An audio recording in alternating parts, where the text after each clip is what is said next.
She started in the finance department at Universal and ended up as the head of international distribution at Fox.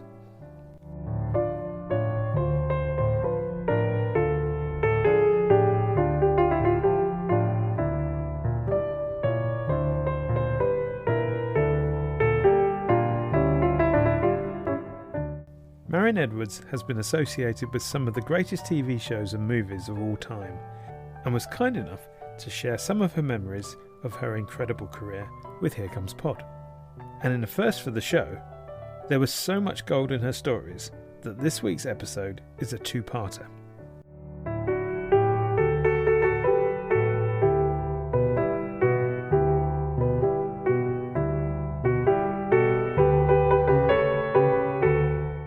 So here's part one of my chat with Marion, where we covered the early part of her career at Universal, her move to MGM, and the boom time at Fox. Enjoy.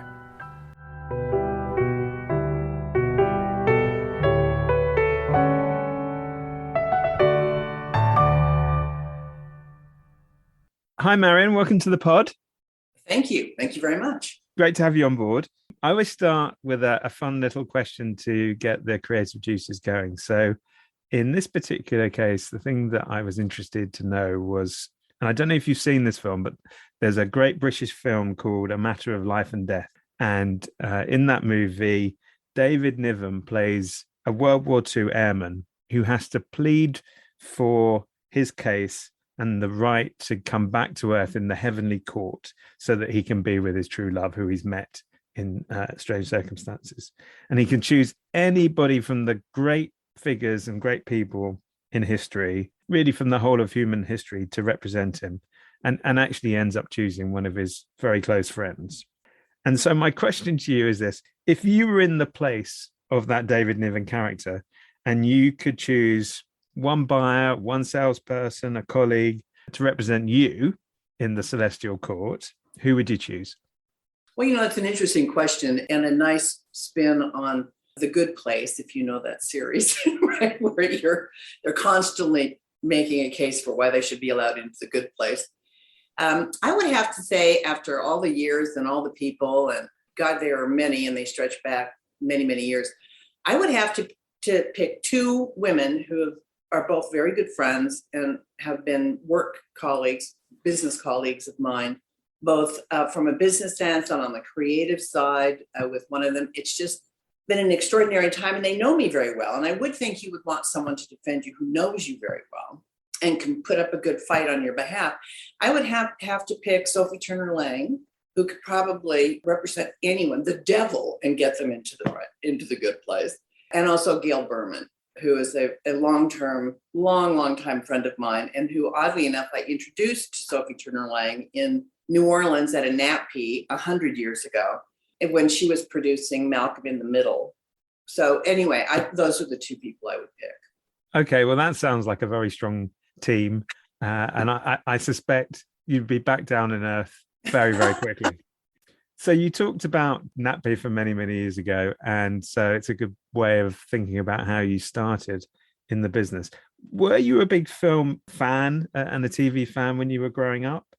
Well, I grew up in a small town in Idaho called Pocatello. It's a very small town and next to an Indian reservation, and there wasn't much going on there.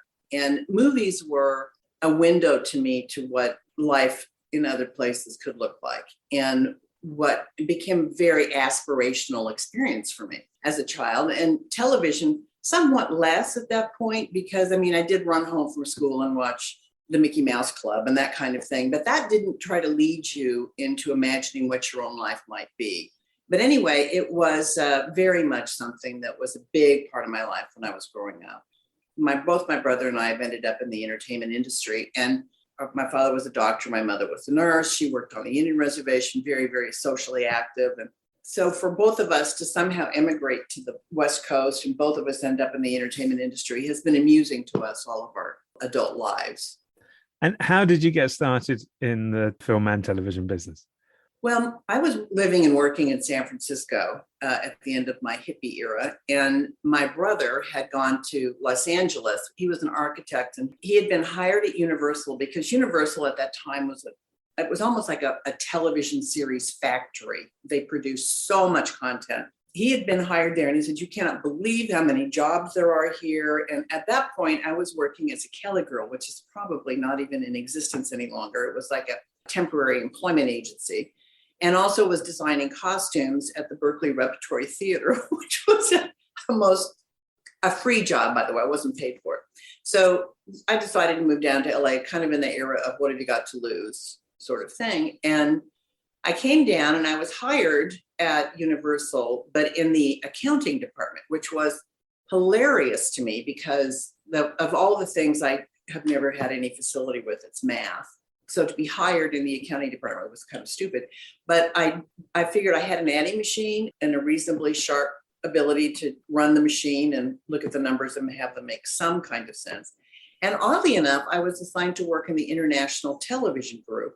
So, again, international, part of that great, like, I want to live this wonderful movie life, became something kind of interesting to me. And when a job opened up as the assistant to the then senior vice president of Universal International Television, I really, really, really wanted that job. And I must have interviewed for it, somewhere along 6-7 times. The gentleman I was working for and was eventually hired by in that job was Bob Bramson, who was just the most wonderful person. And I always was so grateful that he decided he had this little entry-level job and he decided to hire someone from the ranks of the already employed at Universal and not the child of a friend. And I'll never forget, he said to me, I'm sorry to call you back to talk so many times, but if I hire you, I'll spend more time with you than I do with my wife. And I really want to make sure that we have rapport. And he finally hired me and I worked for him, for a number of years. And the only problem I would say I had at Universal was it was a very older man dominated studio. It was still in the era of Lou Wasserman. Jules Stein was no longer in the building all the time, but it was very much a gray suit, black tie, man dominated environment. So when it came time for me to start to expand my responsibilities and to have, the ability to travel, to make trips and do things, it was kind of hard because it was almost like he was sending his daughter out into the work world. And he was wanted to make sure nothing would go wrong and nothing would ever happen to me. And like a Disney character, you've got to be, your parents have to let you go, if not die completely. You have to be out in the world to have an adventure. So he did his best and I just loved him to death. And eventually he retired. And then very shortly after that, I went to work for Tony Lynn at MGM. And that is, for all that it was by far my shortest tenure anywhere, it was the most colorful. So I think you were MGM for about 3 years and then it was over to Fox. So how would you describe the studio at that point when you joined? Because I guess it was about to go through some very rapid change and evolution quite quickly in that period. I think it's fair to say that on several levels, and I can't remember exactly the chronological order. I was hired by Jim Giannopoulos, a man named Bill Saunders, who'd been running the division for decades prior to his arrival, had retired. Jim had been hired and he hired me. And Jim and I took over, and Jim didn't have any prior experience. And I, of course, had a ton of experience. And there was a lot to understand because when I was at Universal, we avoided any relationships with the Kirsch Group and the Berlusconi media set. And we had avoided all of that. And of course, at MGM, we didn't have enough content to make a meaningful deal with any major company like that. But at Fox, all those relationships existed. And so there was a lot to navigate, a lot to learn there. At the same time, Rupert had, as he always has, a lot of plans and a lot of ambitions for the international marketplace. But I guess the other thing about Fox was that it had always been a big feature film producer and distributor with a fantastic library. And it had done TV shows, I think MASH, and, there are probably a bunch of other really great standout shows, but not of the same scale of Universal over the years. But what really changed over this period was Fox Broadcasting and network TV, and that became, I guess, a really important part of the growth of what you were doing internationally. Yeah. Well, I think two things happened. First of all, they did have LA Law. They had a number of shows. They had a relationship with Stephen Bochco, and he was on the lot. He had his own building. And they also had The Simpsons, which was in the early days very complicated to distribute internationally. No one had any faith it was going to work. No one had ever seen an adult primetime animated show before. I mean, it was just odd on many levels and difficult. And as you say, we had MASH, which was a huge legacy for most of my career. It finally kind of outgrew its broadcast utility, but for many, many, many years, it aired on the BBC, for instance. I mean, it was just hugely popular. And the producers of it, of course, never quite grasped that it didn't still retain that same cachet that it had decades ago. But anyway, putting that aside, what happened is that Peter Chernin and Peter Roth built a business plan to make a major push into television production. So within about, I guess, 18 to 24 months, they had signed just an incredible array of enormously talented television creators. And so from that point on, we started having a lot of television. And I joined in 1992. And in 1993, my first LA screenings, we launched NYPD Blue. And it was the source of an enormous amount of competition. And we had auctions in a number of markets. So it was a great welcome to Fox kind of gift, was getting that show. And again, at the same time, in the background, still not nearly as popular as it ultimately would become, was The Simpsons and a handful of other shows that were starting to, and then that just built and built and built until we were nearly back in the same place I had been at Universal, where we were like the kingpin of television content and holding huge, quite long screenings in LA every year. It was a real thrill to have some of the content we had. And I guess that also coincided with things like private television networks launching internationally as opposed to just having the public broadcasters. So there was an explosion of capacity and airwaves and deregulation. So that combination of more, better, bigger product, the movies consistently being great, and then this increased demand meant that it was a super growth period. Well, it was, and it the as I said, it was like riding on a wave that just continued to go up. It just kept bigger and bigger and bigger, and it never crested. It just kept growing. Our margins have increased every year. We're double digit. It's just an extraordinary time and huge fun. And the clients were excited, super excited to be in the business. They were building a business that many of which would grow on to be enormously important channels. And we went from this period of time where it was this small business, as they said, and they would screen 22 and buy 7 or 9 or whatever. But also even then it was interesting because you were mostly dealing with arms of the government, right? The channels represented very much their governments. Frequently, the person who was the head of it would be a political appointee. One of my most shocking moments was when I was still at Universal. I was looking through I think it was a Life magazine, which has been out of publication for years, I'm sure.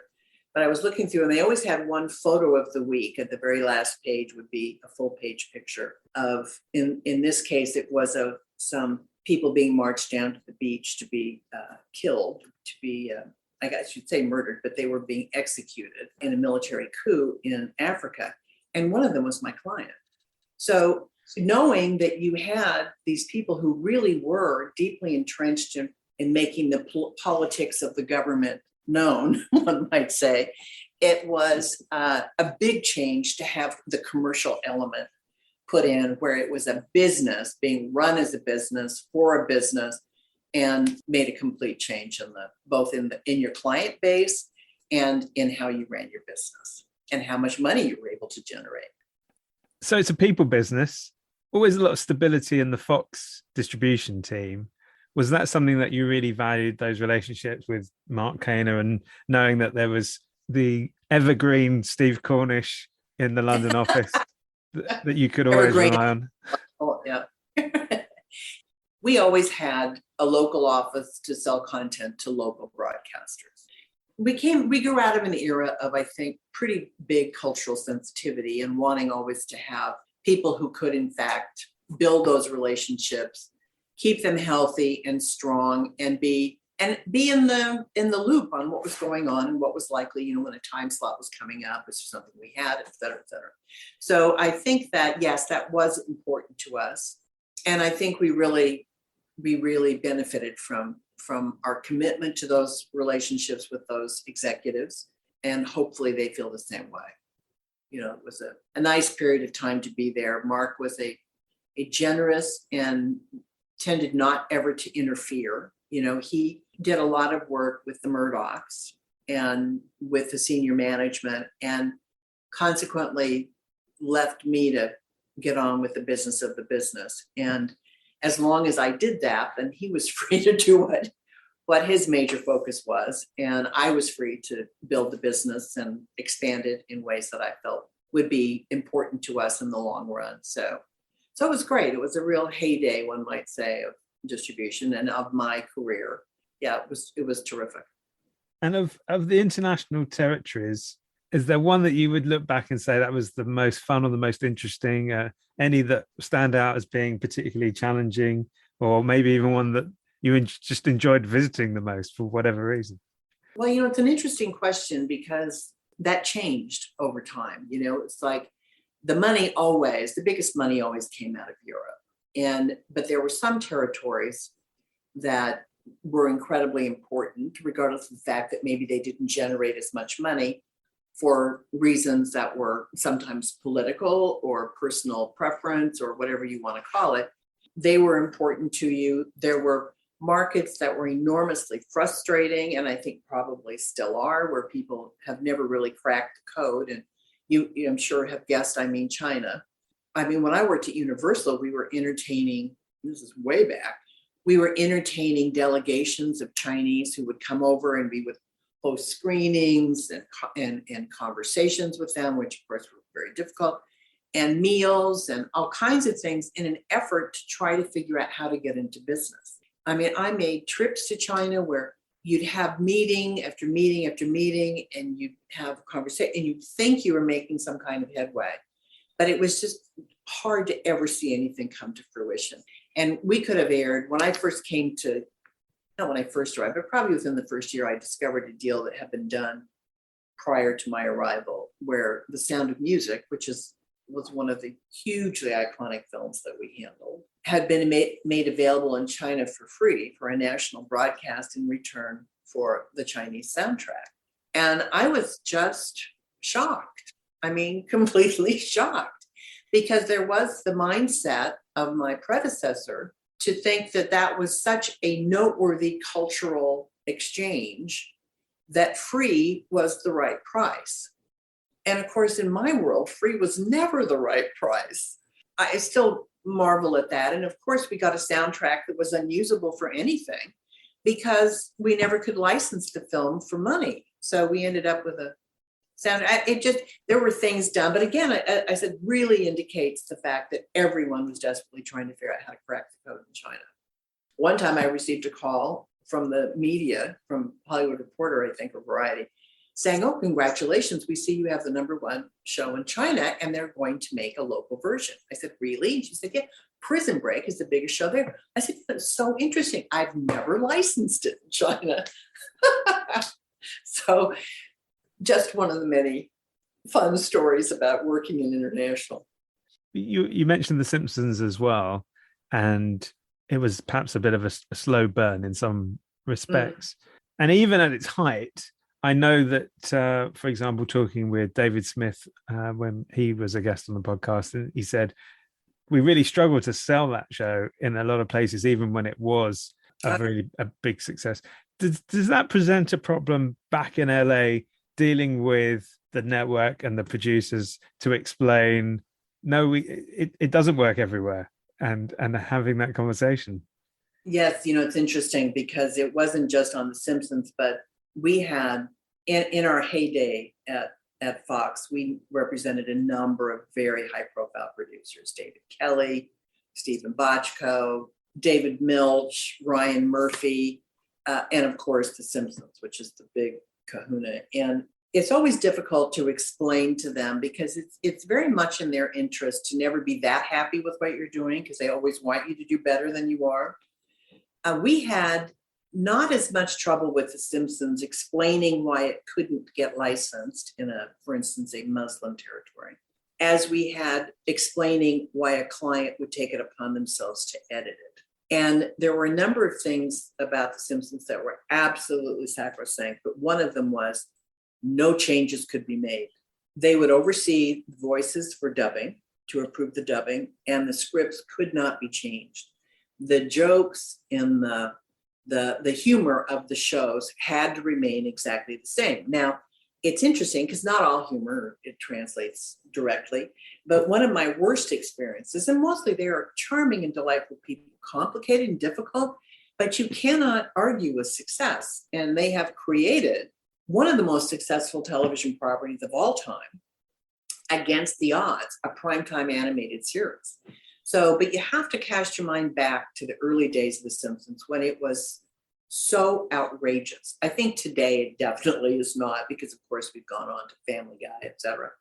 But in the early days, it was absolutely outrageous. And we had clients in markets where you would have thought they understood and would accept the whole concept of a primetime animated show that were so offended by Bart Simpson that they would not air it. They felt that he would ruin the youth of you fill in the country and would not put it to air. So it was truly, those early days were mostly driven by that because it was not licensed widely.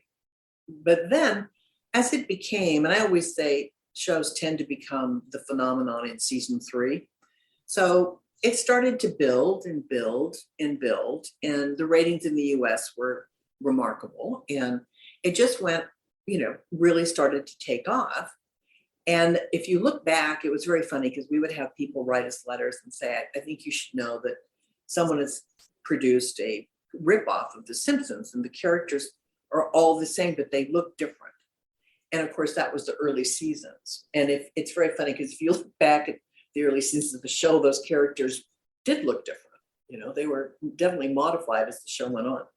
But anyway, it was very complicated, but a lot of people who had trouble, real cultural trouble with the content, were interested in trying to find a way to make it work. And we would have to simply say, we can't allow any alteration of the content itself. You can't make Bart into a respectful, soft-spoken little boy. Not possible. So when it came to our attention, I was just coming back from probably, MIP or MIPCOM, and it came to the attention, and I swear to God, we didn't know what had happened. I think even David may have been involved in this. We didn't know this had happened. The Simpsons producers brought it to our attention, which is never something you want to have happen, that it was airing in the Middle East, and they had turned the beer drinking scenes into soda pop, and they'd made all of these changes, which to them made it possible to air it, but to us was absolutely forbidden. They hadn't asked our permission. They hadn't passed anything by us for approval, nothing. And that was perhaps the biggest explosion I can recall, because we had to have them take it off air. The client was enormously insulted. They had hired very high profile talent to do the voices, the voiceovers, huge embarrassment for them, but an absolutely unacceptable liberty that they took with our content. So there was always that fine line in international of letting people alter a program to be able to air it. Buffy is another excellent example on our side of a show that one of my all-time favorites, but couldn't be aired in prime time. And Sophie did a wonderful thing because she also loved the show. It was airing on Sky pretty successfully, but Sky at that point didn't really have the ability to get the ratings that a terrestrial broadcaster did. And of course, we wanted a terrestrial broadcaster. And at that point, they were kind of sharing content. X-Files had been very comfortably shared between Sky and the BBC. So she licensed, in coordination with Sky, Buffy, and she would air an edited version that we approved in prime time, and then she would air an unedited version after Watershed.